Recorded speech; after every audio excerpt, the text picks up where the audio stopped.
Peraí, uma dívida não paga pode mesmo fazer alguém perder a carteira de motorista? Parece extremo, né?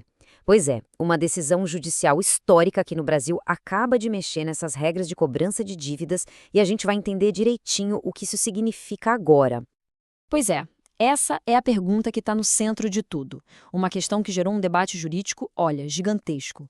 E a resposta, agora, está bem mais clara do que nunca. Vamos ver como a gente chegou até aqui. Bom, este aqui é o nosso roteiro. A gente começa pelo problema da dívida em si, depois passa para essa ferramenta polêmica que foi criada, entende a briga constitucional e, no final, detalha as novas regras e o que elas mudam na vida real.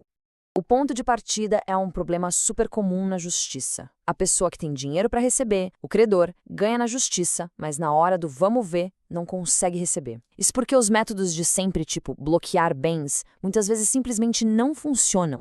E o pessoal que fez a lei já estava ligado nesse problema. Tanto que, em 2015, o novo Código de Processo Civil veio para dar mais poder aos juízes para tentar garantir que as decisões fossem de fato cumpridas. E é aqui que a gente chega no ponto-chave da história.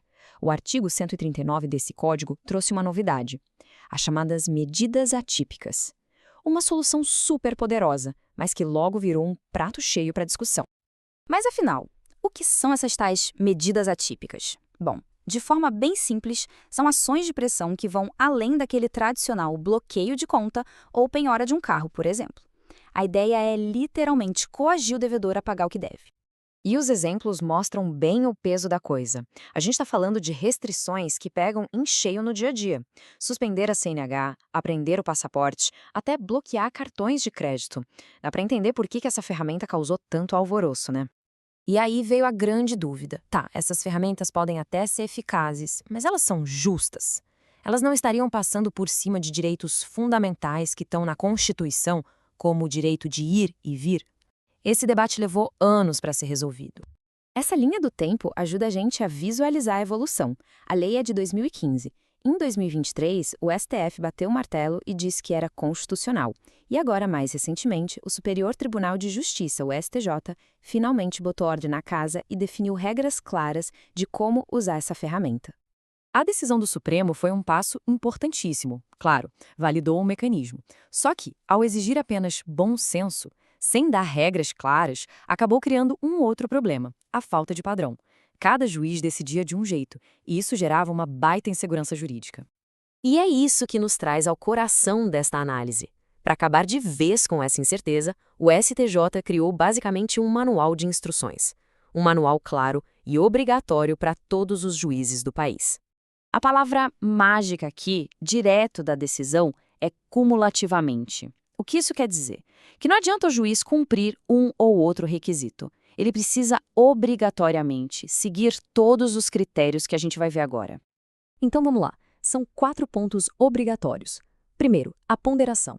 O juiz tem que pesar na balança se a medida vai mesmo funcionar para o credor e se o prejuízo para o devedor se justifica. Segundo, a subsidiariedade. É a última cartada. Só pode usar se todas as outras tentativas de cobrança já foram para o espaço. Terceiro, justificativa. A decisão tem que ser super detalhada, explicando o porquê de, naquele caso, a medida ser necessária. E, por último, os princípios básicos. A medida tem que ser proporcional, razoável, e o devedor tem que ter sempre o direito de se defender. Com isso, a intenção do STJ fica bem clara, né? A ideia não é dar um poder sem limites para os juízes. Pelo contrário, é criar barreiras bem definidas. É como se fossem grades de proteção para garantir que essa ferramenta tão poderosa seja usada de um jeito justo, previsível e sem nenhum abuso. Certo. Vamos então para a parte final e entender como tudo isso se traduz na prática. O que é que muda de verdade para quem deve e para quem tem que receber. O resultado, no fim das contas, é um sistema mais organizado. Agora existem regras claras que valem para o país inteiro, e isso traz previsibilidade.